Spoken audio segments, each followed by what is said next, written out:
Baik, saya akan sampaikan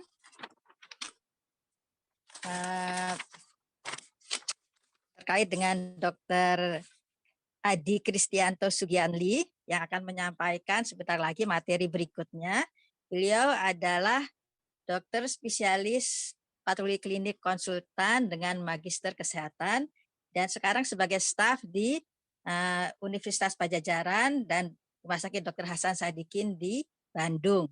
Baik, beliau selama ini mendapatkan pendidikan di Fakultas Kristen Maranatha Bandung, lulus tahun 2007, kemudian mendapatkan magister kesehatan dan juga SPPK-nya sama-sama dari Unpad, Universitas Padjadjaran pada 2011.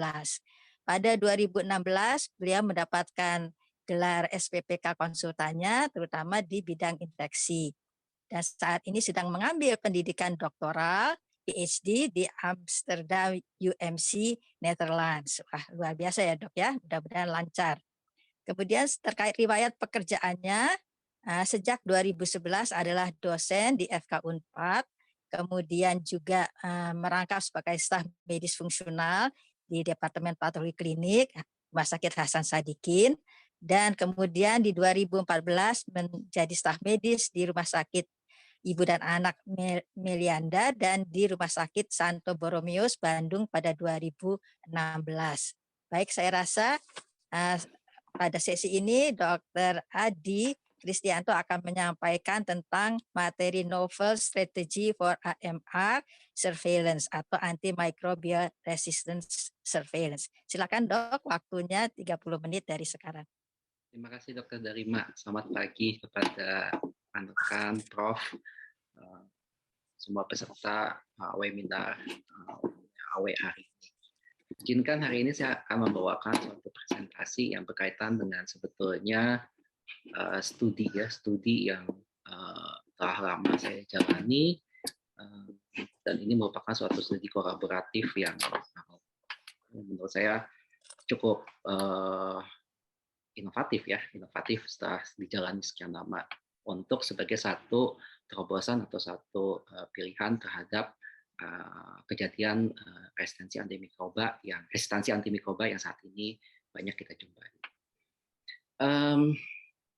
Judulnya mungkin saya sedikit ubah sedikit, yaitu adalah tentang setting antimicrobial resistance surveillance di Indonesia. Ya, ini berkaca kepada suatu proyek kami, saya dengan Prof. Ida dan beberapa kolega lain, dengan satu riset bersama, judulnya riset kelompok bersama, namanya adalah SPIN AMR Study, ya, yang berjalan dari 2013 hingga saat ini.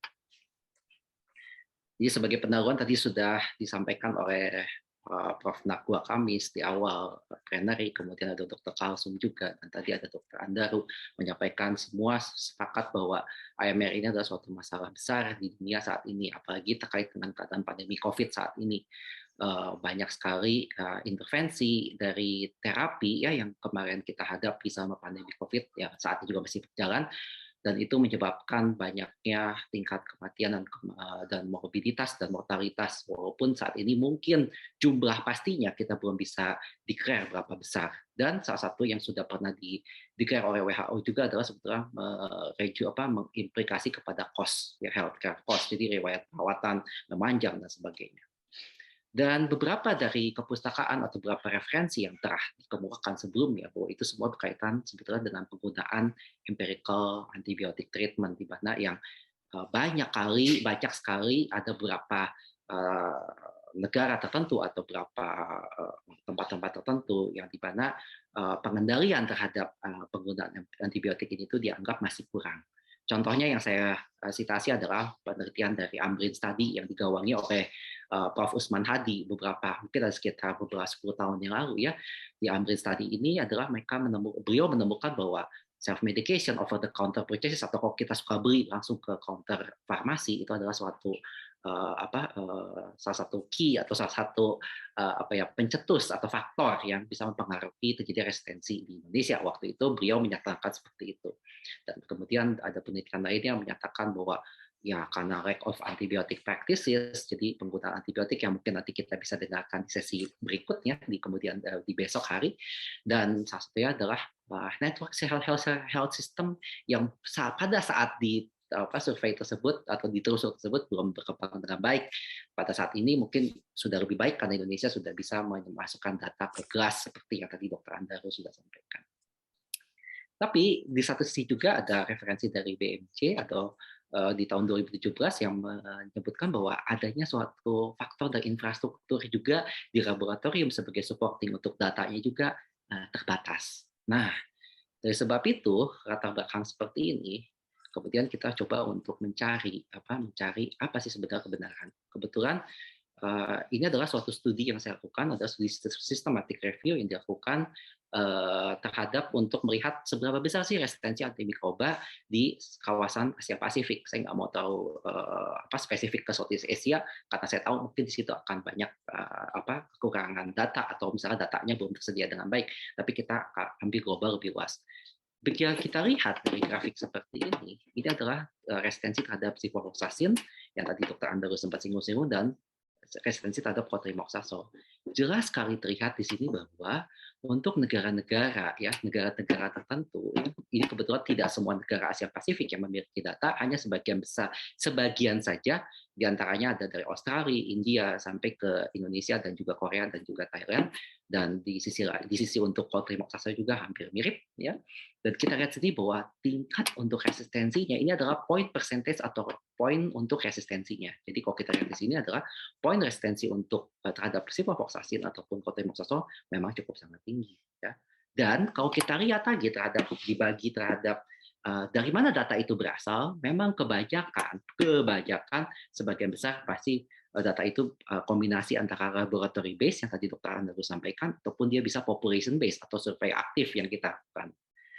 Namun yang agak sedikit cukup mengejutkan buat saya adalah kalau kita lihat contohnya, kita lihat yang fluoroquinolone ya, ciprofloxacin di sini. Kita lihat bahwa yang sangat-sangat tinggi, yang resistensinya hampir lebih dari 70% itu terjadi di negara-negara seperti India, Bangladesh. Ya, di mana yang seperti kita ketahui bahwa negara-negara tersebut yang masih memiliki infrastruktur untuk networking atau untuk pelaporannya mungkin masih belum baik dibandingkan terhadap negara-negara seperti yang lebih sudah established, contohnya misalnya Australia ataupun Korea. Ya. Nah, dari data seperti ini, saya berpikir bahwa memang artinya penting sekali. Oh ya, saya boleh jemputin. Ini adalah data sebetulnya untuk di uropatogen. Ya, jadi UTI. Tadi yang seperti di awal disampaikan bahwa UTI adalah suatu hal yang penting sekali yang cenderung terjadi suatu antimikrobial resisten. Dan kebetulan studi yang banyak saya lakukan adalah terhadap UTI. Ya.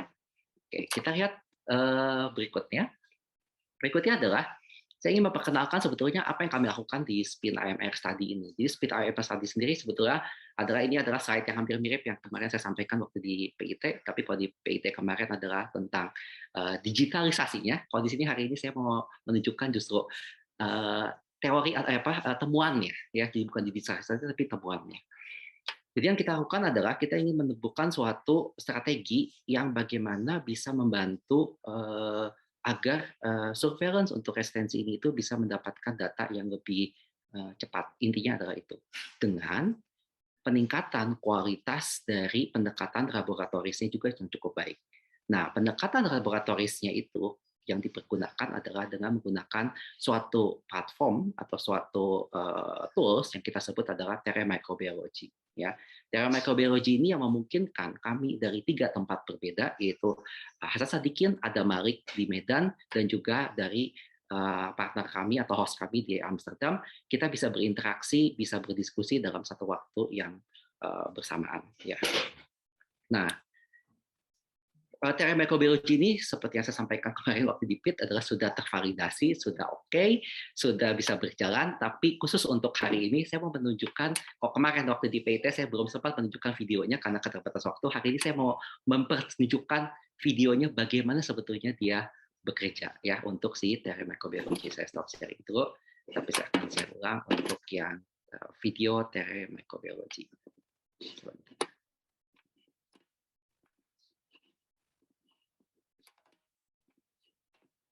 Admitted to the Silakan ICU. ditonton. At the Academic Medical Centre here in Amsterdam, they're doing a lab round. But the lab is in Vietnam. He has no diabetes mellitus before. A special camera has been developed which can take high-resolution photographs of samples of bacteria. Dr. Lan Huang at the Vietnamese Hospital for Tropical Diseases in Ho Chi Minh City is sending pictures from her patients to the Dutch experts, and they can discuss the cases over a video link. It seems quite obvious to take pictures of bacterial plates and discuss these pictures. No one's done it, at least not in this way. This is a way to collaborate, to interact with people on the other side of the world.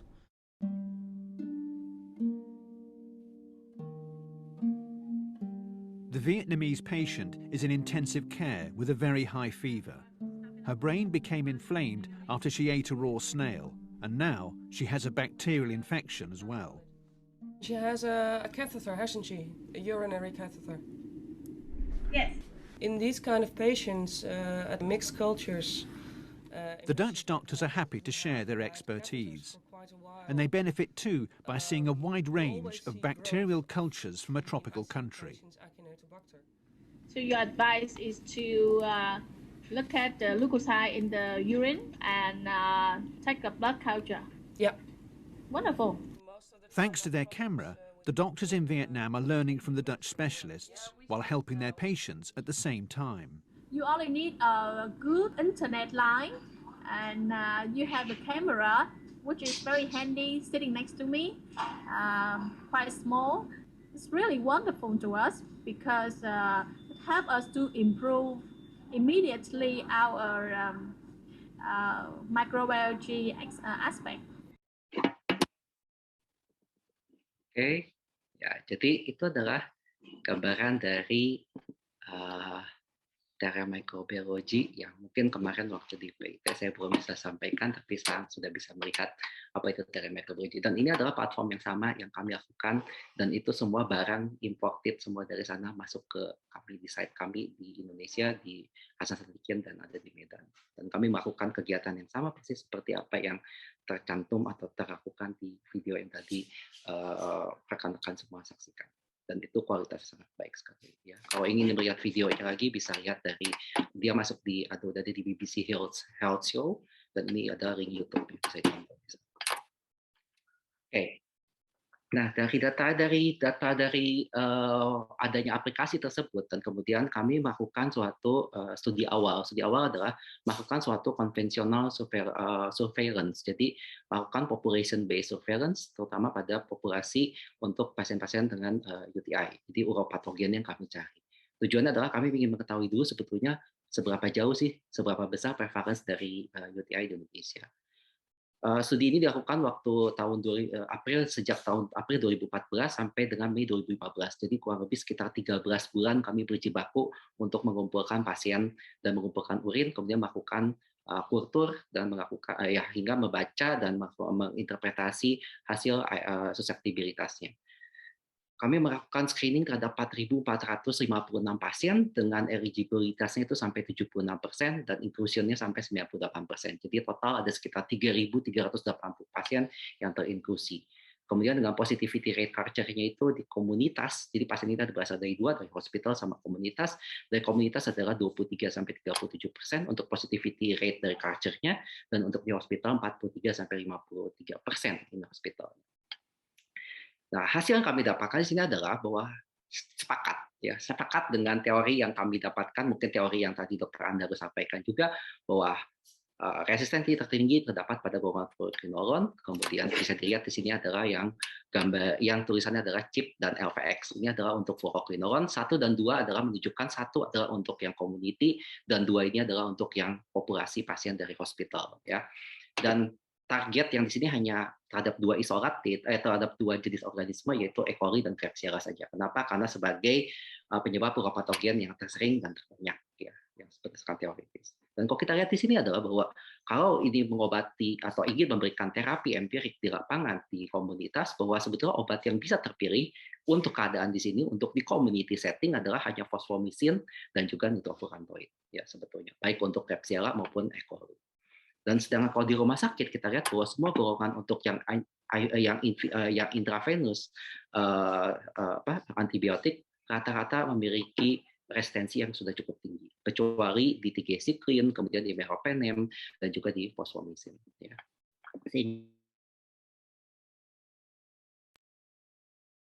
Ada 80% dari E. coli dan 86% dari Klebsiella in overall ya. Tapi nggak ada masalah karena menurut saya karena itu adalah bagian dari ada proporsi dari hospitalized patient yang ada di sini. Oke, nah dari sini kita dapatkan bahwa agak sulit juga ya kalau lihat begini untuk mengatur terapi empiris, sedangkan keadaan di lapangan sudah seperti ini.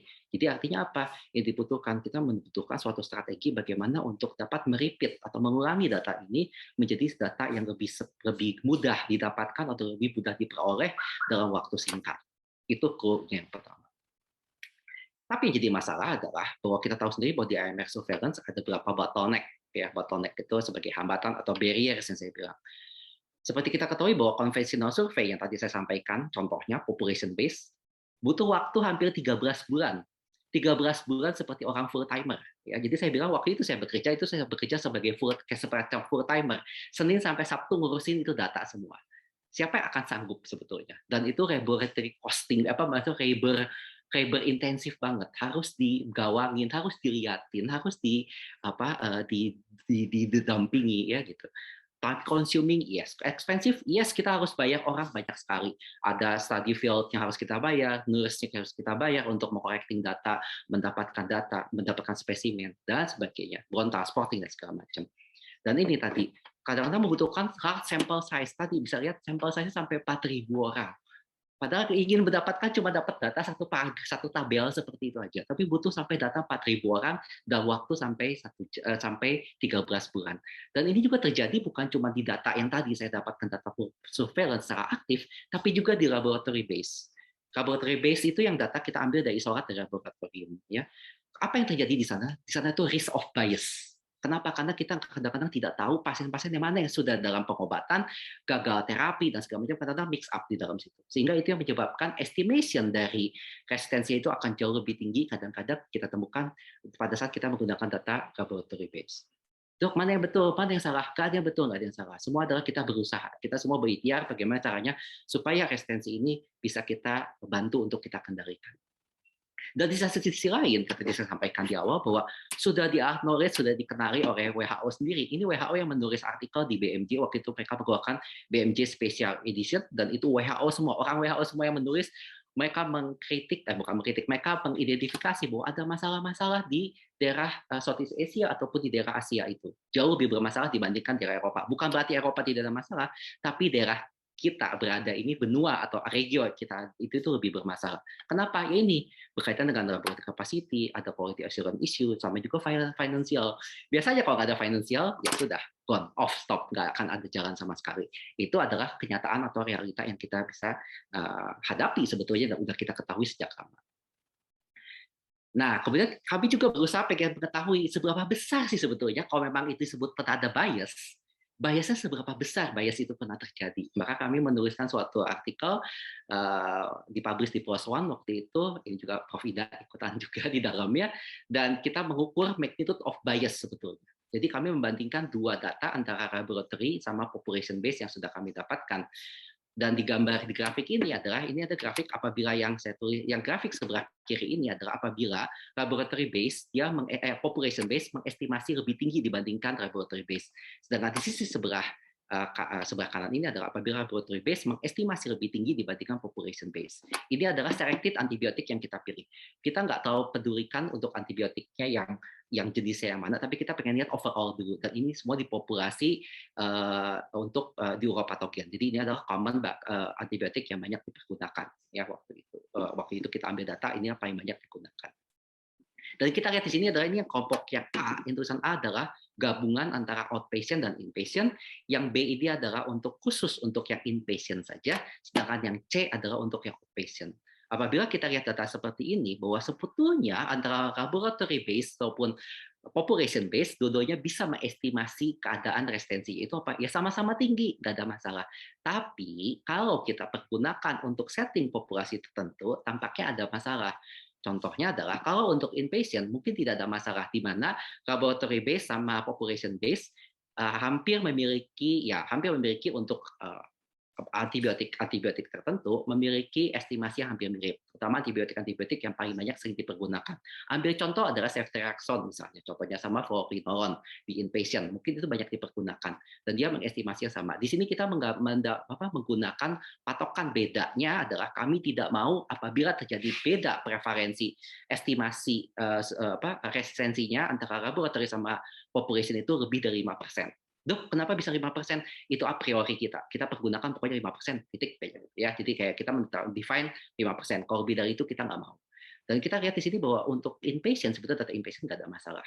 Ya, jadi untuk surveillance laboratory untuk data inpatient di rumah sakit itu tidak masalah. Tapi yang bermasalah untuk data outpatient. Ya, outpatient ternyata laboratory data itu mengestimate jauh lebih tinggi sekali dibandingkan population base. Artinya apa? Kenapa? Karena mungkin banyak data pasien-pasien ini adalah pasien-pasien yang sebetulnya hospital acquired, yang kemudian datang berobat atau datang ke rumah sakit, dan kemudian data itu kita anggap sebagai data merepresentasikan komunitas, dan akhirnya kita melaporkan bahwa itu akan lebih tinggi, jadi data itu diasumsikan sebagai komunitas, padahal ternyata tidak 100% merefleksikan terhadap data komunitas. Jadi artinya di sini bahwa ada indikasi bahwa terjadi bias yang bisa berimplikasi terhadap nantinya pembuatan atau penyusunan terhadap terapi empiris, terutama untuk di outpatient atau di komunitas. Jadi bukan kalau untuk inpatient, saya tidak ada masalah, karena tadi Dr. Andaru sudah menyampaikan tentang adanya pembuatan buku pola mikroba yang waktu itu saya juga sama Dr. Andaru ikut terlibat, dan itu semua kita gunakan ada data inpatient. So no problem dengan data-data yang ada di situ untuk disorot, karena udah disajikan tidak ada masalah. Tapi untuk outpatient mungkin bisa ada masalah. Nah, dari situ makanya kita berusaha untuk mencari strateginya apa. Kita perkenalkan adalah sebetulnya istilahnya adalah Road Quality Assurance Sampling, atau kita sebutnya adalah LQAS. Ini adalah publikasi kita di tahun 2019. LQAS ini adalah suatu biasa digunakan di pabrik, kayak kisah buat pabrik televisi contohnya paling gampang. Dalam satu waktu tertentu mereka bikin, atau kalau kita buka reagen kita kenal namanya adalah lot ya. Lot itu adalah satu kumpulan dari suatu serial produksi tertentu, dan satu produksi tersebut bisa banyak lot yang ada didapatkan di dalamnya. Nah, dari lot itu nanti yang kita identifikasi sebagai mikroorganismenya, dan nanti kita akan ambil dari mikroorganisme tersebut dan kita menentukan suatu namanya decision rules. Decision rules itu adalah menentukan kapan kita menyatakan apabila lot tersebut mau kita buang atau mau kita terima, ya, baik mau kita ignore atau mau kita accept it, ya. Nah, untuk mendapatkan itu, kita nanti punya dua definisi, yaitu adalah upper threshold sama lower threshold. Ya. Dan ada juga di antaranya, upper sama lower ini itu akan ada suatu zona yang kita sebut adalah misclassification. Lazim terjadi, namanya juga suatu metodologi pasti akan ada, seperti 95% confidence interval pasti akan ada miss-nya 5%. Dan di sini juga dia ada upper sama lower. Hanya di sini itu lebih justifikasinya jadi jelas. Jadi kalau dulu pertanyaan kita untuk di surveillance adalah berapa persen resisten yang terjadi, nah kalau di LQAS ini berbeda. Kita nggak tanya berapa persennya, tapi kita cuma nanya apakah resistensi antibiotik tertentu, misalnya, itu di atas sekian atau di bawah sekian. Jadi kita pakainya cut off, semacam kayak cut off.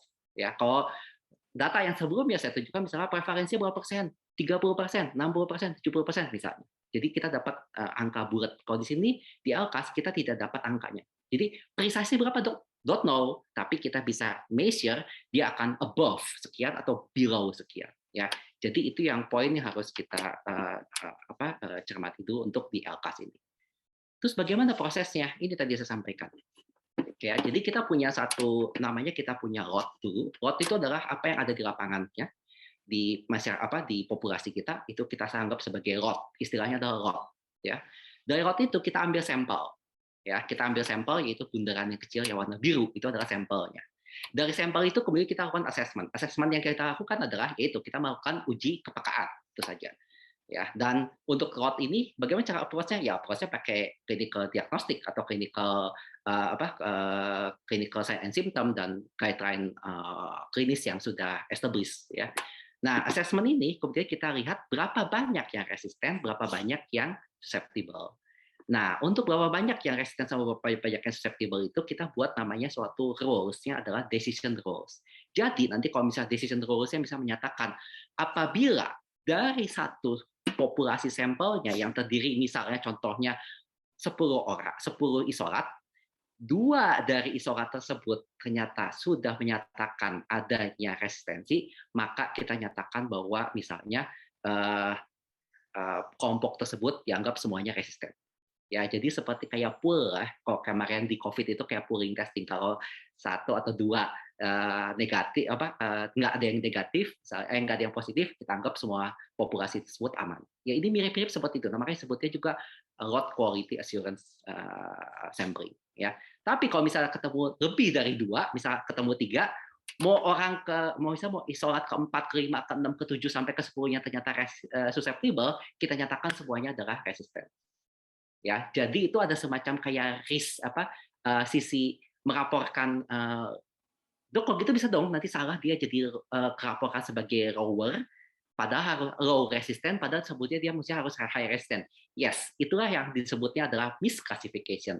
Tapi nanti kita punya satu, nah ini dia tabel cara perhitungannya sebetulnya. Tapi saya nggak bakal mau cerita banyak untuk perhitungan ini karena ini terlalu teknikal banget. Contohnya aja, saya cuma ngasih contoh aja. Misalnya kalau misalnya saya mengambil definisinya, misalnya low resistance threshold yang paling rendah itu adalah 2% dan tertinggi 10%. Jadi saya di sini akan membutuhkan 76 sampel saja, ya, 76 sampel isolat saja, ya. Dok, dari berapa screeningnya? Ya, screeningnya bisa lebih dari 76 tentu saja, bisa 100 lebih, 150 atau lebih. Tapi saya cuma butuh 76 saja. Dari 76, kalau saya ketemu 4, jadi kalau misalnya saya konsekutif, saya dapat pasien pertama resisten, kedua resisten, ketiga resisten, keempat resisten, saya harus nyatakan bahwa antibiotik tersebut resisten. Jadi akan lebih cepat tentunya, akan lebih cepat. Jadi tanpa harus menunggu sampai full set dari semuanya, kita langsung bisa bilang resisten. Jadi kalau misalnya nanti pasien pertama susceptible, oke, aman. Pasien kedua, isolat kedua resisten, hitung udah 1. Isolat ketiga susceptible, aman.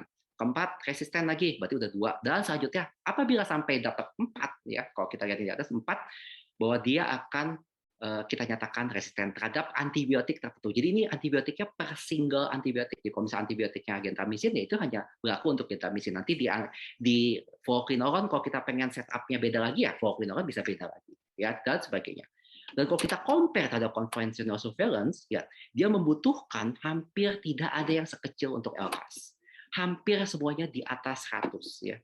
Kecuali tergantung dari prevalensi kejadiannya. Jadi kalau prevalensinya kecil atau prevalensinya misalnya hanya 20% misalnya, dia membutuhkan setidaknya bisa sampai 200 spesimen atau 200 isolat yang harus kita telusur untuk mendapatkan itu semua. Ya, dan itu yang kami lakukan, itu yang kami kerjakan.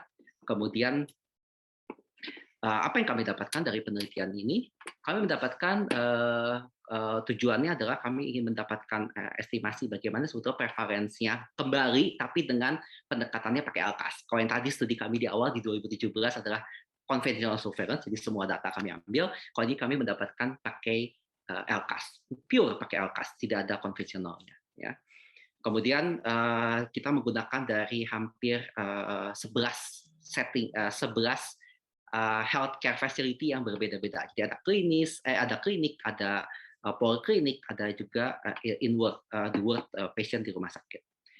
Dan durante waktunya ternyata lebih cepat, 9 bulan saja kami untuk melakukan LCAS ini, untuk mendapatkan data di 11 fasilitas kesehatan yang berbeda-beda. 4.019 pasien yang di-screening dengan eligibilitasnya itu hampir 67%, jadi 2.000 pasien itu masuk eligibility-nya, cek masuk, jadi artinya dia bisa masuk ke include ke studinya. Kemudian kita screening kita lakukan diagnostik sampai pemeriksaan kultur dan segala macamnya, dan dapatkan 99,6%, jadi hampir semuanya terinklusi. dengan positivity rate-nya di komunitas 37% dan hospital 44%. So, hampir mirip dengan konvensional yang tadi saya sampaikan ya. Ya, ini flow-nya. Kemudian apa yang kami dapatkan di sini? Yang pertama adalah menjawab dulu, otomatis pasti karena kita dari diagnostik pasti selalu tanya, dokter sensitivitasnya berapa? Terus dokter pakai definisi berapa? Saya menggunakan definisinya adalah serendah-rendahnya disebut low-nya itu, low resistance-nya itu 5% dan tinggi-tingginya 20%. Kenapa? Karena kita ngacu ada Permenkes yang menyatakan bahwa ya susceptible paling baik itu 80%. Jadi kita agak sedikit mengacu kepada situ, jadi kita menggunakan 5, batasannya adalah 5 paling rendah, 20 paling tinggi. Jadi akan ada gap di antaranya. Ya, 15% mungkin bisa ada miss-nya, dan membutuhkan sampelnya 44. Yang 44 dengan decision rules-nya itu adalah 5. Jadi kalau kita ketemu 5 dari 44, misalnya ada 5 saja, secara konsekutif kita harus menyatakan dia high. Kalau dia nggak ketemu 5 sampai terakhir kumpul 44 spesimen, kita nyatakan dia low. Ya, gitu ceritanya. Mainnya itu seperti itu. Dan kita mendapatkan untuk data sensitivitas dan spesifitas ini, kami mereplikat data yang kami miliki ini dari 4.000 data tadi itu, direplikat pengujiannya selama 1.000 kali. Dan akhirnya didapatkanlah data sensitivitasnya 99,9% dengan spesifitas sampai 85%. Ya. Dan apa yang kami dapatkan dari data ini adalah bahwa data ini memiliki kesesuaian yang baik terhadap conventional surveillance. Apa yang dibuktikannya? Kita bisa lihat di sini ada yang warna abu-abu sama yang warna abu-abu tua. Kita dapatkan di sini bahwa dari semua site ditemukan bahwa ciprofloxacin, fluoroquinolone dan cotrimoxazole sebagai first choice drug choice untuk empirical treatment di UTI mendapatkan high resistance. Jadi sama persis seperti data yang kami dapatkan di conventional surveillance dan data-data teoritis yang ada. Ya, dan fosfomisin carbapenem yang paling rendah, sesuai ya dengan apa yang ada ya, baik di itu. Dan yang paling menariknya buat kami itu adalah waktu atau capaian waktu yang kami tempuh untuk masing-masing site. Jadi rekan-rekan bisa lihat di atas ini ada namanya duration atau days, itu adalah waktu yang diperlukan untuk mencapai 44 isolat ini. Ya, untuk mencapai 44. Bisa dilihat bahwa di klinik-klinik tertentu ada yang cuma 56 hari saja untuk mendapatkan data resistensi seperti ini. Ya, jadi artinya bisa menjadi suatu pilihan, bisa suatu alternatif untuk mendapatkan data surveillance yang lebih cepat. Ya, di situ saya bukan jualan, tapi maksudnya itu temuan kami dari penelitian. Ya. Dan yang ingin kami berbangga sebetulnya dari studi AMR study ini itu adalah kami mendapatkan banyak achievement sebetulnya. Achievement yang terbaru adalah yang kami dapatkan. Kami sudah di SPIN AMR study ini sudah menghasilkan 6 publikasi internasional. Ya jelas saja pasti yang impact-nya juga sangat tinggi. Beberapa sudah disitasi oleh lebih dari 10 citation dari artikel kami oleh peneliti-peneliti lain di seluruh dunia. Kemudian dari salah satu artikel kami sudah dapatkan kemarin saya mendapatkan penghargaan untuk sebagai artikel terbaik se-Indonesia di antara 600 peneliti yang mensumbangsi atau mempublikasikan selama tahun 2020. Ya, jadi ini adalah achievement kita pertama. Kemudian achievement yang keduanya adalah dari artikel LCAS ini yang sebelumnya pernah ditolak oleh WHO untuk dipublikasikan di jurnalnya WHO, akhirnya kami mendapatkan suatu apresiasi, yaitu adalah WHO mensitasi menggunakan LCAS paper kami ini sebagai salah satu referensi di antara 112 atau sekitar 111 referensi dari WHO di buku GLASS yang terbaru di 2021. Mungkin nanti rekan-rekan bisa mendownload, ini ada di website WHO, bisa dilihat dengan mudah. Dan salah satunya yang paling kami bangga adalah bahwa di sini WHO akhirnya mengakui bahwa untuk tempat-tempat yang memiliki keterbatasan untuk keterbatasan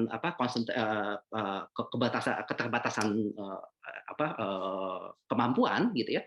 Jadi boleh atau dipertimbangkanlah untuk approaches seperti LCAS itu menjadi salah satu implementasinya. Dan ini yang menurut kami itu sangat-sangat baik, dan kami sudah membuktikan bahwa LCAS itu bisa berjalan. Ya, saya perkenalkan kembali, ini adalah tim kami, ada Prof. Ida yang kebetulan hari ini juga hadir, ada rekan kami, abang saya, ini KPTI dari USU, ya, Dr. Francis Ginting, KPTI, kemudian ada profesor kami ada 3, Prof. Ida, ada Prof. Meno, dan juga ada Prof. Constance, dan satu lagi adalah asosiat profesor kami adalah mastermind-nya, sebetulnya menurut saya itu mastermind epidemiologinya di studi kami ini adalah Dr. Frank van Reet ini. Dia adalah mastermind-nya, dan saya sangat amazed banget dengan pemikirannya beliau. Nah, di akhir untuk summary-nya, saya kasih tunjuk langsung testimoninya dari Frank van Reet-nya sendiri sebagai dia penggagas untuk ALKAS ini. Saya share screen yang berbeda. Baik, sudah selesai, Dokter? Belum, Dokter. Ada satu presentasi sebentar. 1 menit terakhir. Our team has developed a new entry. Sebentar, kedengaran suaranya. Sebentar, saya share sekali lagi. Oke.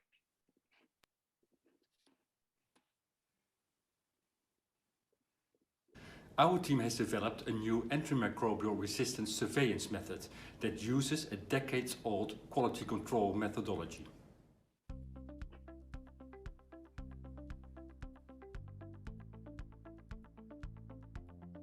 Current surveillance methods use a large sample size and generate a generic report that isn't informative for local patient populations.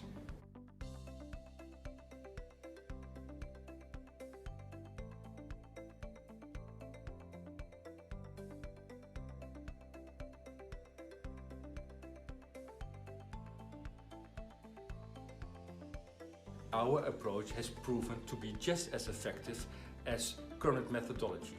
It's tailored to specific patient population and is significantly less expensive. For doctors treating patients on the spot, which happens both in the Netherlands and around the world, this is of particular importance because it allows them to confidently choose an antibiotic that is known to be effective in their patient population.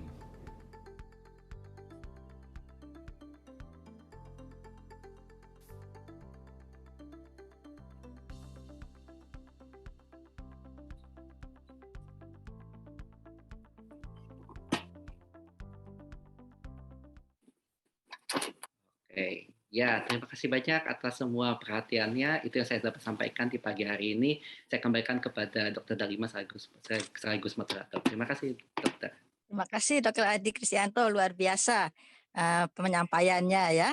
Itu mungkin kalau di rumah sakit pendidikan mampu laksana, tapi kalau di rumah sakit di lapangan mungkin agak susah juga kami menerapkan.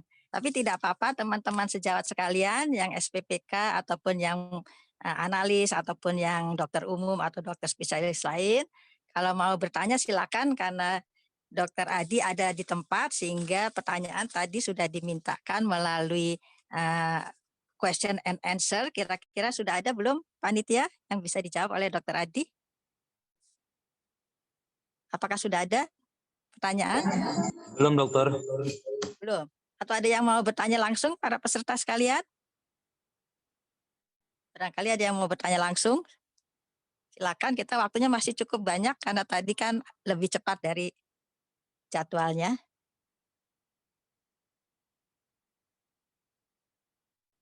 Belum ya? Karena materinya agak berat ya, Dokter Adi. Oh iya, Dok, pasti, Dok. Mungkin kalau yang di lapangan malah jadi bingung. Ya. Jadi memang Dok. Ya, Dokter Adi cerita saja pengalamannya, silakan. Jadi memang nggak mudah, jujur aja ini banyak sekali. Jadi inilah sebetulnya yang saya tunjukkan bahwa sebagai baik kita sebagai maksudnya dari teman-teman klinisi maupun kita juga sebagai para klinis, bukan hanya sekedar untuk ingin mendapatkan suatu data yang baik itu perlu suatu proses, suatu usaha atau suatu metodologi yang baik juga gitu loh. Jadi di sini saya ingin menunjukkan bahwa ingin mendapatkan data yang baik, ingin mendapatkan suatu metode, suatu model yang baik itu membutuhkan suatu complicated gitu. Jadi saya agak miris saja kalau misalnya ada seorang yang bilang, gampang kok datanya, gampang. Itu tuh nggak mudah gitu aja, Dok. Itu pengalaman yang menurut saya tuh, jadi kita harus concern terhadap resistensi antimikroba itu bahwa ya nggak bisa main-main sama datanya. Jadi datanya itu harus benar, harus itu karena kalau untuk menginform sesuatu harus benar gitu loh. Itu sih, Dok. Dari belajarnya. Ya. Kalau di lapangan bagaimana, Dokter Adi? Dengan klinisi-klinisi yang biasanya susah diinformasikan atau susah diingatkan, apakah ada cara-cara khusus Ada, supaya Dok. mereka mau mendengarkan Ada, Dok. kita? Bagaimana coba Komunikasi, Dok. sharingnya? Komunikasi, Dok. Saya saya kebetulan di sini juga saya ada Dokter Uun juga gitu ya. Saya sama Dokter Uun tuh sering sekali kita berdiskusi banyak gitu. Banyak diskusi, banyak hal terkait itu data, terutama data-data, misalnya contoh kayak kemarin pasien COVID, misalnya pasien apa, itu bisa jadi komunikasi, sering berkomunikasi karena kita nggak tahu, jujur aja saya nggak tahu dari sisi klinisi maunya apa. Tapi kan klinisi juga nggak tahu betul. apa yang Anda yang bisa nyajikan apa. So ya kita harus komunikasi, baik mau kita duluan yang membuka diri ataupun baik mungkin dari klinisi yang bertanya kepada kita, dan itu harus kita tanggapi, baik jawaban itu bisa atau kita tidak mampu atau tidak mampu kita lakukan, tetap harus kita respon, harus kita jawab gitu. Kalau tidak mampu ya kita jujur kata, kita bilang maaf dokter saya tidak mampu. Saya belum mampu, nanti saya pelajari kembali. Jadi jangan malu untuk untuk mengakui bahwa kita juga nggak bisa mengakui gitu. Kadang-kadang kita suka merasa saya bisa segalanya, bisa mampu, tahu ya pas lagi jalan nggak bisa gitu ya. Jadi tetap kita harus terbuka, harus berkomunikasi dengan baik. Itu sih dokter pengalaman saya di lapangan, dan terutama juga untuk saat menginisiasi. Pasti teman-teman pasti banyak suka, teman-teman sejawat ada yang nanya, Dok, gimana caranya bisa menghandle 11 site seperti itu. 11 site itu tersebar dari Bandung sama di Medan. Jadi kita di Bandung kalau nggak salah punya sekitar 6 site, di Medan itu sisanya ada di sana. Dan bagaimana caranya ya approaching ke klinisinya. Saya datang ke klinisinya, saya bilang, dokter kami punya skema seperti ini, dokter mau ikut atau tidak, dokter mau ikut berkontribusi atau tidak. Kami berharap sih dokter mau ikut kontribusi, minimal saya boleh diizinin saya menganalisis pasien dokter, kemudian meminta spesimen urinnya ke pasien dokter. Oh, mereka open hand pas lagi kita bilang seperti itu. Bahkan ada beberapa yang nanya, misalnya bagaimana hasilnya, apa yang didapatkan gitu dan sebagainya.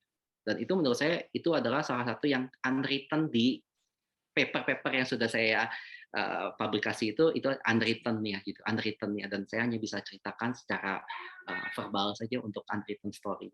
Dan itu terima kasih sharing pengalamannya. Ini kebetulan ada peserta yang ingin bertanya, silakan di unmute dulu. Peserta yang tadi mengacungkan jarinya, silakan. Belum bisa terdengar? Nanti akan dijawab oleh Dokter Adi langsung.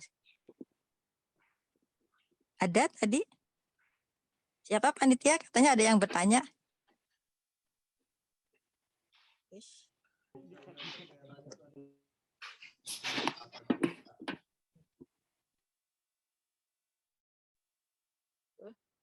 Apa tadi yang mau bertanya belum jadi? Di unmute dulu menurut panitia supaya terdengar.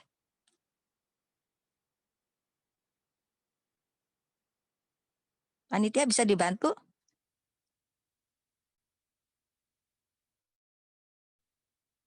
Nah, ini ada nih Dokter Junita, silakan. Silakan, Dok. Ya.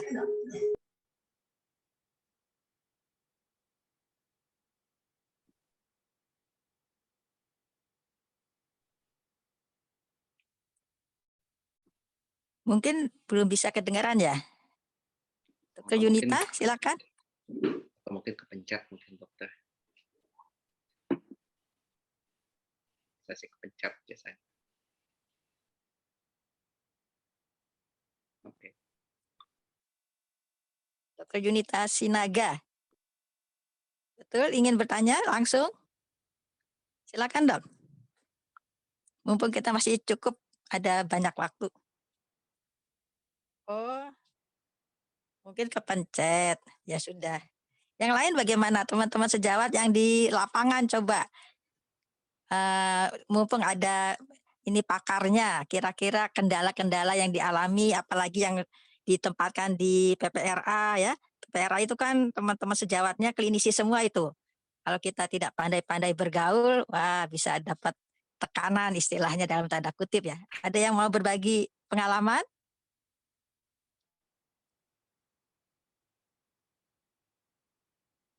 Kelihatannya belum ada ya. Baik, apa-apa dokter, Adi, memang ada cerita lain? Memang nggak mudah dok, nggak mudah untuk mendalami surveillance seperti ini dok. ya kan saya aja butuh waktu cukup lama, waktu dari awal hingga saat ini itu cukup butuh waktu yang lama juga sih untuk mendapatkan segala macam hal. Betul sekali. Jadi tidak mudah, jujur aja. Saya juga mengerti rekan-rekan di lapangan mungkin masih ada yang, aduh, kayaknya saya nggak bakal nyampe deh teori yang kayak dokter Adi sampaikan, misalnya nggak akan mungkin saya bisa kerjain. Ya jangan kecil hati, jangan kecil hati. Ini hanya satu model. Jujur aja saya bilang, ini yang saya sampaikan tadi adalah satu modeling, ya. Jadi saat ini juga, dok, apakah itu udah established, udah jalan? Itu tadi WHO aja masih mencanangkan untuk ya kita pertimbangkan untuk diimplementasikan. Jadi we don't know exactly yang mana yang benar. Saya bilang tadi tidak ada yang benar, tidak ada yang salah. Dok, kami mampu cuma laboratory based surveillance, nggak apa-apa, silakan. Tapi kalau Anda mengikuti laboratory based surveillance, tolong ikuti atau baca, minimal ikutilah syarat-syarat seperti GLASS. Ya, jadi saya bukan yang mengkritisi gitu. Kadang-kadang teman-teman kita semua gitu, semua dimanapun. Kemarin juga saya ikutan suatu pelatihan WHO Net lagi gitu ya. Saya juga sebagai walaupun sudah bisa tapi tetap saya ikutan lagi. Ya ada beberapa kendala baik teman-teman di semua bidang profesi terkait yang interest di bidang infeksi pengumpulan data itu ya memang kurang menurut saya secara pribadi saya bilang kurang melihat apa kapabilitas yang saya miliki atau data apa yang saya miliki gitu ya. Jadi semua pengennya tahu jadi gitu ya. Nah itu nggak bisa, jujur aja saya bilang nggak bisa. Ya kalau ingin pengen dapat data yang baik ya kita harus hands on, harus terjun, harus ngecek sendiri. Ya, minimal memastikan terserah mau siapa yang ngambil datanya silakan, itu saya serahkan kepada rekan-rekan semua. Tapi setidaknya kita itu hands on dan karena kita pakarnya misalnya gitu ya kita harus ngecek kembali gitu loh. Dan tolong patuhi atau tolong mengikuti rambu-rambu yang sudah ada gitu. Rambu-rambu seperti yang sudah ada, misalnya contohnya GLASS sudah punya rambu-rambunya. Kalau mau ikuti itu monggo, atau kalau misalnya kita mengikuti CRSI juga bisa. CRSI punya satu buku tentang mengatur tentang bagaimana membuat suatu cumulative report, yaitu diatur dalam buku CRSI kode M39A. Itu tuh cukup baik juga menurut saya. Dan sebetulnya GLASS juga mengutip juga dari situ sebetulnya. Iya, di CRSI. Jadi silakan pakai asal ada rambu-rambunya dan jangan bikin gayanya sendiri gitu loh. Ngumpulin datanya gaya-gayanya sendiri. Tapi ikutilah rambu-rambu yang ada supaya apa? Pas lagi data itu dikumpulkan atau ikut berkontribusi seperti yang tadi Dr. Andrew sampaikan, berkontribusi silakan monggo dikirimkan ke GLASS. Jadi GLASS juga teman-teman kita, sejawat kita Dr. Nelly dan kawan-kawan di Litbang itu tuh enak gitu ngumpulin datanya, nggak perlu harus banyak revisi macam-macam sampai iya, karena beberapa tuh yang Dr. Nelly sampaikan juga waktu itu saya juga pernah diundang sama Dr. Uwon lagi pas inisial diseminasi hasil GLASS pertama kali di 2020 kalau nggak salah itu 2019 akhir deh sebelum kita COVID kalau nggak salah itu. Nah itu pernah ada saya tanya gitu apa sih masalahnya di sana gitu ada ke Dr. Nelly. Ya itulah dok katanya banyak yang ngirim datanya itu nggak seragam. Jadi tampaknya masalah ini tuh masih sering jadi kendala buat kita semua dan akhirnya saya juga mengalami saat mengumpulkan data dengan Dr. Andaru, bukan curhat ya dokter ini. Jadi mengalami kejadian yang sama seperti Dr. Andaru. Jadi saya tahu persis apa yang teman-teman Dr. Nelly dan kawan-kawan Dr. Herna juga di Litbangkes itu mengumpulkan data susahnya seperti apa dan saya dan Dr. Andaru juga mengumpulkan data seperti apa sulitnya itu kerasa sekali gitu. Jadi kalau ingin berkontribusi, mumpung nih kita lagi dalam minggu kepedulian terhadap resistansi antibiotik gitu ya, antimikroba,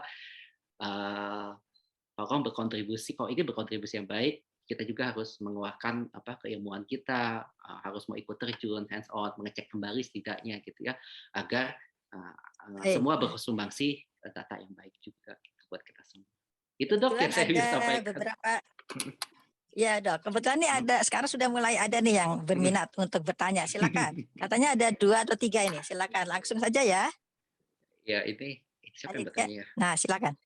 Izin bertanya katanya pernah mendapatkan kasus kuman yang diidentifikasi bukan kuman manusia dan kadang belum ada resistensi antibiotik. Ya, langkah apa yang dilakukan bagi lab pemeriksa? Oh, Dokter Erawati. Oke. Ya dokter, terima kasih banyak untuk pertanyaannya.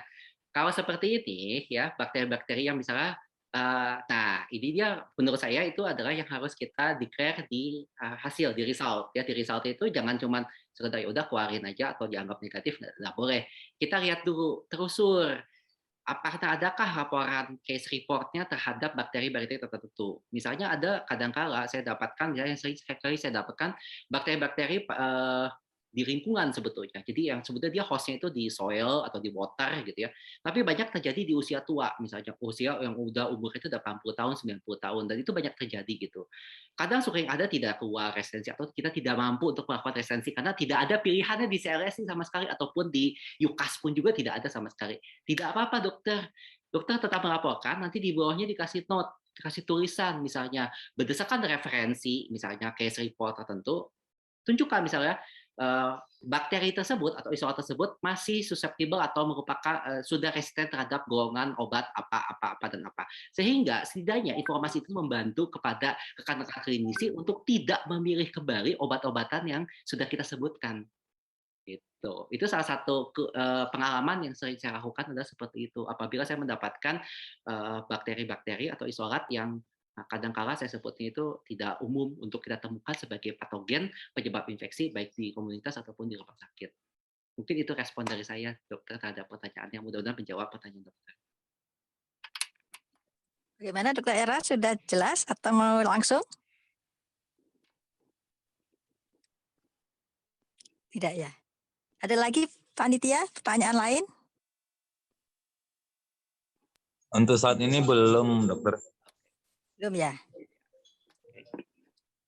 Dokter. Belum ya.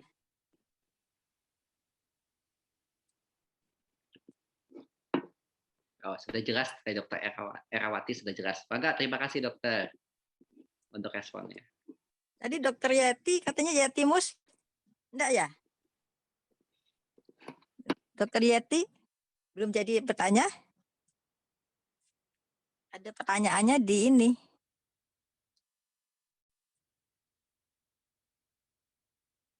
Di ruangan chat. Oh, kepencet. Oh, maaf katanya kepencet. Ya, mungkin kalau tidak ada lagi sebagai kata penutup, Dokter Hadi silakan pesan untuk kami semua. Pesannya ya kita harus mendukung untuk memerangi ya, aware untuk lebih peduli terhadap kejadian resistensi antimikroba. Karena gimana pun juga kita sebagai pelaku, walaupun kita bukan pelaku pemberi atau prescriber-nya, tapi di balik itu kita menyediakan data, sebetulnya data-data, terutama bisa data-data uji kepekaan yang kemudian nanti dipergunakan oleh rekan-rekan klinisi. Jadi kita juga sebetulnya ikut berkontribusi atau ikut mendukung terhadap resistensi antimikroba. Jadi tingkatkanlah pengetahuan kita semua terhadap resistensi antimikroba, terutama bagi teman-teman semua yang banyak sekali luar lingkupnya erat dengan pemeriksaan ataupun ranah infeksi. Itu aja dokter close dari saya. Terima kasih dokter dari Baik, terima kasih banyak Dokter Adi Kristianto untuk sharing ilmunya yang mungkin kita tidak semua paham karena tidak semua juga mendalami mikrobiologi, mungkin lebih banyak ada di hematologi, di kimia atau di imunologi. Baik, saya serahkan kepada panitia selanjutnya.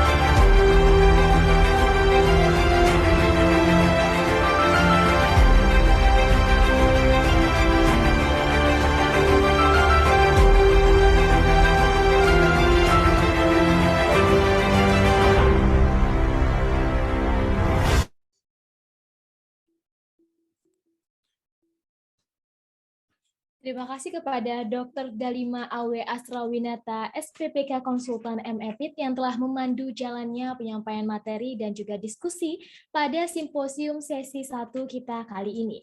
Sebelum menutup sesi 1 kali ini, dimohon kepada seluruh pembicara, moderator, dan panitia yang terlibat untuk dapat mengaktifkan kamera untuk sesi foto bersama.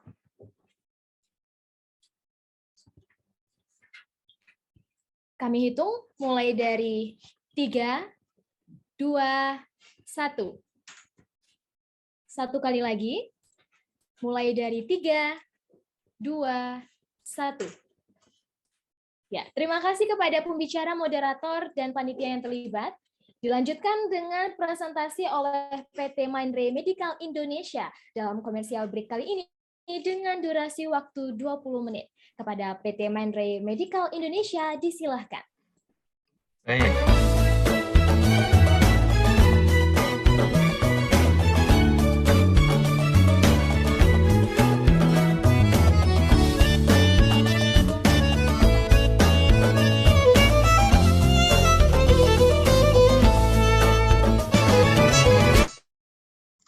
Baik, Assalamualaikum warahmatullahi wabarakatuh. Izin untuk cek suara dulu.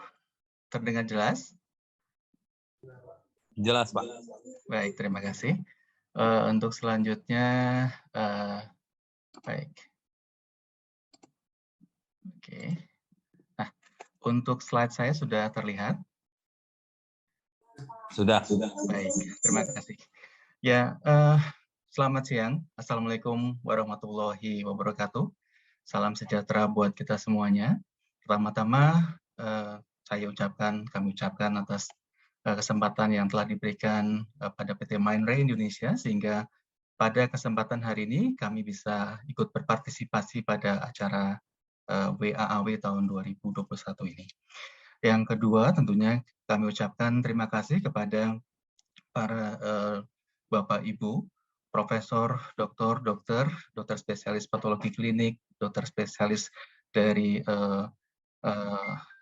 beberapa spesialisasi yang lainnya, dan juga dari dokter dan rekan-rekan laboratori teknologis yang ikut hadir pada acara siang hari ini. Ya, pada kesempatan siang hari ini, saya akan menyampaikan sebuah presentasi atau menyampaikan presentasi terkait dengan identifikasi dan tes antimicrobial susceptibility test yang menggunakan salah satu produk dari produk portofolio dari Mindray, yaitu TDR 300P+. Nah, sebelum saya memulai presentasi ini, izinkan saya untuk sebentar. Ya, izinkan saya untuk menyampaikan kurang lebih 5 slide presentasi untuk menyampaikan informasi terkait dengan Mindray. Mohon izin Bapak Ibu sekalian.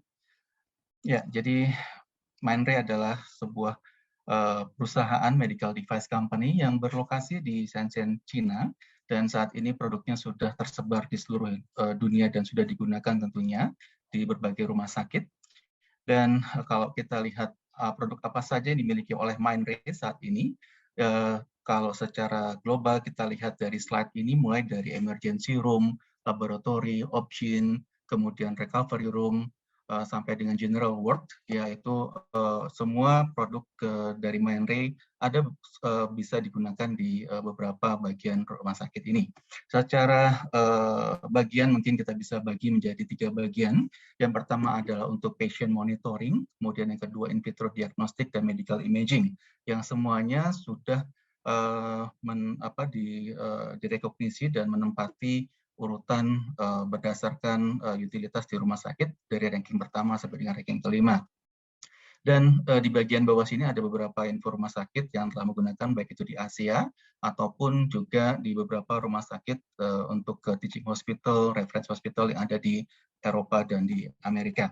Dan ini adalah beberapa produk portofolio dimiliki oleh Mindray dari hematologi, kimia klinik, imunologi, dan mikrobiologi sistem yang hari ini nanti akan coba saya sampaikan terkait dengan ID/AST untuk TDR-B 300P+, dan yang di sebelah kiri ini adalah kaitannya dengan beberapa platform. Untuk yang di atas ini adalah untuk hematologi dengan sistem modular sampai dengan stain maker, dan sampai yang terbaru adalah dengan menggunakan digital imaging untuk pembacaan sel-sel darah. Kemudian di bagian bawah ini adalah gabungan antara kimia klinik dan imunologi. Ya. Baik, ini adalah produk portofolio kami untuk kimia klinik dari medium, small sampai high. Ya, terus kemudian ini adalah untuk yang hematologi juga sudah mencukupi ataupun mencakup semua segmentasi dari 3D, 5D sampai dengan extended parameters. Kemudian ini yang selanjutnya adalah kaitannya dengan kimia klinik ya. Jadi sama dengan beberapa platform yang sebelumnya adalah dari sisi low, medium sampai dengan high untuk kimia klinik. Nah, terkait dengan antibiotik ya, jadi kami di Mindray menganalogikannya sebagai Superman. Jadi apa yang terjadi kalau Superman itu dead, meninggal ya. Jadi artinya pasti akan terjadi beberapa hal-hal yang akan meresahkan umat manusia secara keseluruhan. Jadi memang seminar ini ataupun acara ini sangat penting untuk dilakukan untuk memberikan kembali refreshment kepada kita semua, terutama pada kami untuk yang di awam yang mengenai pentingnya penggunaan dari antibiotik harus sesuai dengan prescribe, sesuai dengan resep, dan sampai terjadi resistensi yang nantinya akan merugikan kita semuanya. Baik, dan ini beberapa hal yang mungkin kita akan lost, jadi akan beberapa hal yang terkait dalam manajemen penyakit, manajemen pasien, misalkan terkait dengan kita akan kehilangan adanya pertahanan terhadap beberapa orang yang mempunyai sistem imun yang lemah, ya. Kemudian juga bisa terjadi pada kasus transfer organ dan sebagainya, dan juga ada tahapan untuk operasi untuk surgery. Ya, ya. Jadi ini dikutip dari review on antimicrobial resistance. Jadi di tahun 2017 sudah ada sekitar 700.000 people di seluruh dunia yang mengalami MDR. Ya, jadi ada multi-drug resistensi, dan diprediksikan di tahun 2050 cukup besar angkanya, sekitar dan sangat besar. Saya pikir ini sekitar 100 juta di seluruh dunia yang mengalami ataupun bisa mengalami MDR, dan sangat perlu perhatian kita semuanya. Ya, jadi ini adalah review apa yang disampaikan oleh Sir Alexander Fleming. Jadi kita memang tetap harus berhati-hati dalam pemakaian antibiotik untuk penanganan beberapa kasus infeksi untuk mikroorganisme. Ya. Dan apa yang bisa Mindray berikan pada tahapan untuk identifikasi, kemudian untuk uji resistensi, susceptibility testing untuk drug resistensi untuk antimikrobia ini. Jadi untuk Mindray sendiri saat ini memiliki sebuah sistem, yaitu TDRX Automated Blood Cultures. Di sini ada beberapa tipe dari TDR 30 sampai dengan 240, dan ada 3 tipe kultur blood yang bisa digunakan. Dan untuk identifikasi dan IST di sini kita ada TDRB 300P+. Dan untuk di Indonesia sendiri saat ini memang karena penggunaan dari sisi mikroorganisme ini ada yang sudah sangat-sangat banyak sekali, dan ada yang masih menggunakan, beberapa yang masih menggunakan konvensional, maaf. Dan untuk saat ini kami concern ke TDR 60 dan kemudian TDR 300P+. Nah, untuk ke TDR 120 ini bisa dikombin menjadi 5, jadi bisa modular system. Jadi untuk mengakomodasi jumlah sampel yang cukup besar, sehingga bisa bisa digunakan untuk beberapa rumah sakit yang jumlah sampelnya sudah cukup besar tentunya. Baik. Dan untuk proses lanjutannya, biarpun ini tidak 100% otomatis, tapi kita dilengkapi juga dengan beberapa instrumentasi untuk memudahkan transfer sampel dari hasil inkubasi, dari sampel yang sudah kita dapat ke dalam card yang nanti akan digunakan untuk mengidentifikasi ataupun juga untuk melihat resistensi dari antibiotik yang ada di dalam sampel. Baik, saya lanjutkan. Nah, ini adalah aplikasinya dan semuanya sudah ada di dalam e-katalog ya, untuk yang 2 sistem tadi. Nah, ini ada technical spesifikasi untuk TDR 300P+, di mana untuk saat ini ada 10 kategori test card ya, terkait dengan Enterobacter, Micrococcus dan sebagainya, sampai dengan Coronavirus bacteria. sampai dengan anaerobik dan sebagainya.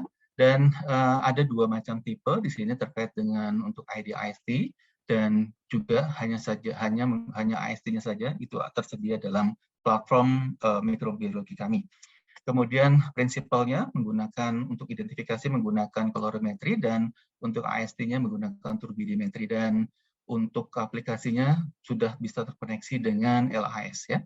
Kemudian untuk TDR 60 dan 120 seperti tadi saya sampaikan, bisa untuk yang untuk TDR X 120 bisa diekstend sampai dengan 600 posisi arti bisa digabung sampai dengan 5 secara modular digabung jadi menjadi 1 ya. Dan aplikasinya sudah menggunakan Windows XP semuanya. Baik. Nah, ini adalah aplikasi rutin yang nanti apabila digunakan di lab, jadi ada beberapa indikasi yang memudahkan untuk membuat aplikasi menjadi semakin lebih robust. Jadi ada beberapa indikasi di sini, semua sudah touchscreen, kemudian dilengkapi dengan beberapa indikator di sini terkait dengan berapa sih jumlah botol yang ada di situ, kemudian positif number-nya berapa setelah inkubasi, kemudian negatifnya berapa, dan semuanya nanti akan ada indikasinya. Apabila ada yang flash, artinya flash lampu merah, artinya ada yang positif ya. Jadi seperti itu untuk aplikasi untuk di blood culture-nya. Dan kemudian ini adalah untuk aplikasinya cukup artinya melihat informasi, dan pada saat memasukkan botol untuk blood cultures itu cukup dengan menggunakan scan barcode, dan kita bisa langsung memasukkan ke dalam instrumen TDR 60 atau 120 ya. Dan untuk aplikasinya tentunya di sini menggunakan aplikasi reflectance unit yang akan secara automatically menghitung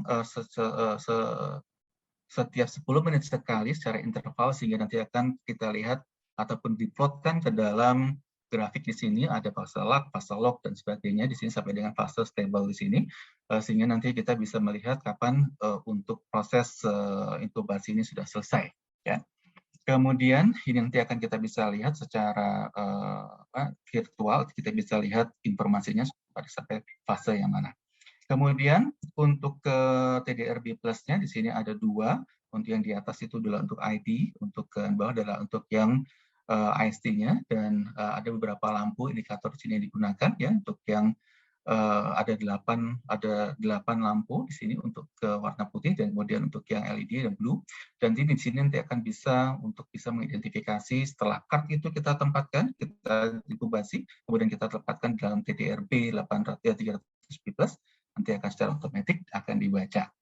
Dan ini adalah card yang secara rutin digunakan, jadi memang tidak semuanya kalau saya lihat dalam sehari-hari ada di sini terkait dengan Staphylococcus, Streptococcus, dan non-fermenting bakteri sampai dengan yeast like fungi.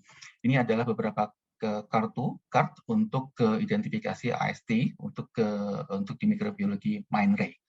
Dan ini adalah bentuknya, jadi identifikasinya ada beberapa wells di situ, yang di sini terkait dengan identifikasi itu di bagian atas, kemudian di samping ini adalah untuk yang susceptibility testing.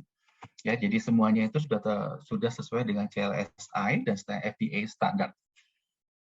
Oke, saya lanjutkan. Dan ini untuk ke card-nya, jadi untuk broad micro dilution method, itu sudah menggunakan reverse method recommended CLSI, kemudian untuk cover CLSI-nya secara automatically terakhir itu tahun 2019, kemudian yang baru 2000, saya lupa, nanti saya akan coba update lagi.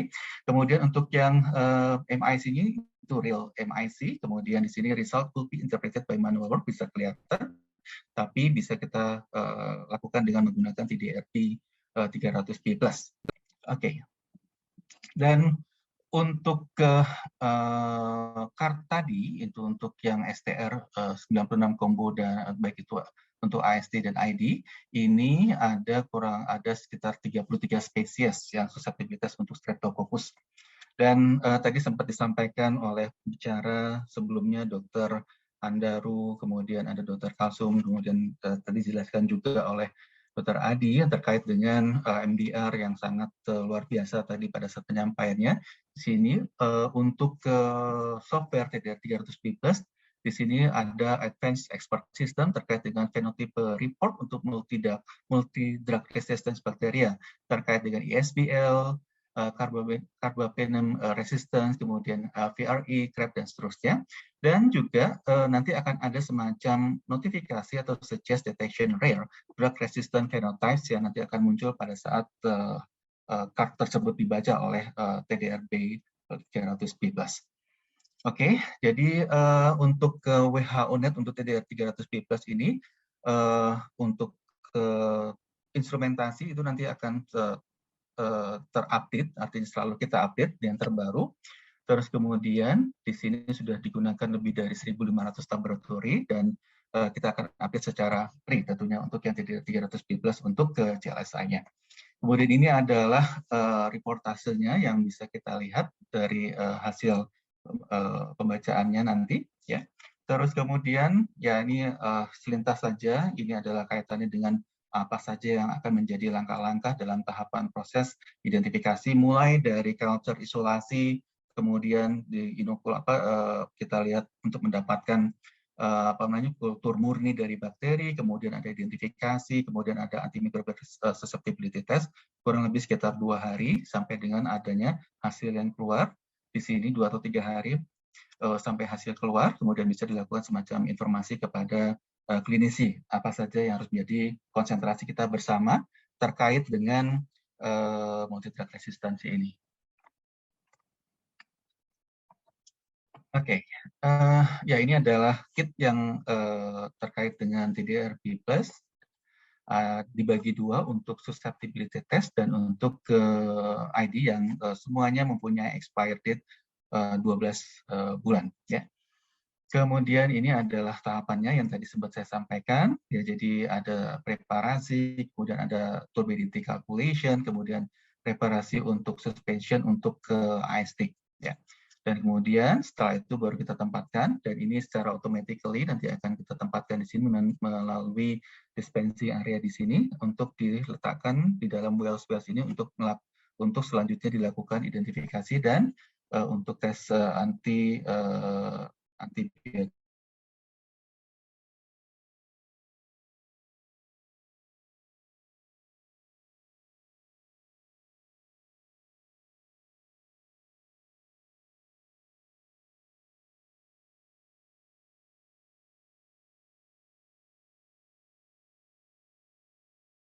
Hasil yang nanti akan dikeluarkan oleh alat TDRB melalui sistem software yang ada.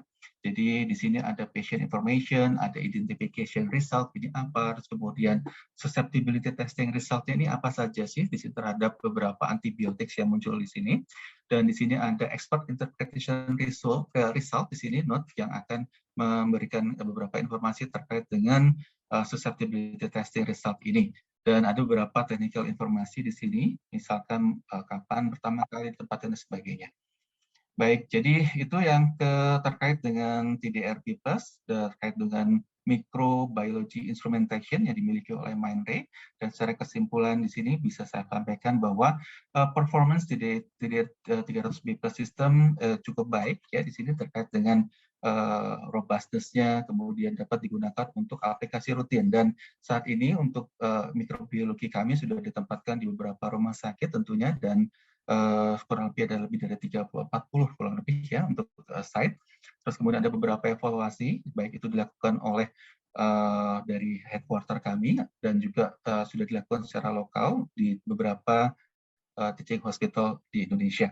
Baik, itu yang bisa saya sampaikan terkait dengan identifikasi dan AST untuk deteksi identifikasi mikrobiologi untuk antibiotik ya, untuk beberapa resistensi MDR, multi-drug resistance result, yang menggunakan TDRB 300+. Dan mohon izin nanti pada saat akhir ada ada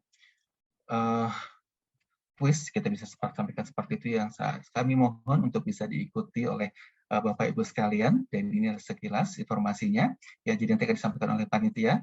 Dan itu yang terakhir saya sampaikan. Terima kasih atas waktunya. Don't give up. There are rainbow after rain. Spread awareness and stop resistance. That's all. Terima kasih atas waktunya. Untuk waktu saya kembalikan kepada MC. Terima kasih.